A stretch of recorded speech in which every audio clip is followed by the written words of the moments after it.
আমার হাতে এখন যে বইটি দেখছেন, বইটির নাম হচ্ছে মোলারুজ পিয়ের লামুর তুলুস লোত্রেকের জীবনী। প্রখ্যাত ফরাসি লেখক পিয়ের লামুর হেনরি তুলুস লোত্রেকের জীবনী অবলম্বনকে মোলারুজ নাম দিয়ে একটা বিখ্যাত উপন্যাস লেখেন 1950 সালে। 1952 সালে উপন্যাসটি চলচ্চিত্রায়িত হয়।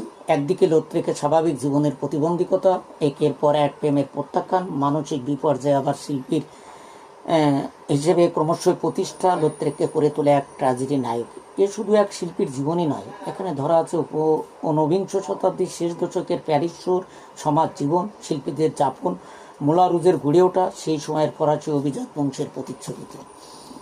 পাঠক, মাত্র 37 বছরের ছোট্ট জীবন ছিল অবিরাম ঘটনায় আক্রান্ত। এরই মধ্যে দুইবার ফরাসি সরকারের সর্বশ্রেষ্ঠ পুরস্কার এই উপন্যাসটি পেয়েছিলেন। পাঠক, বইটি যদি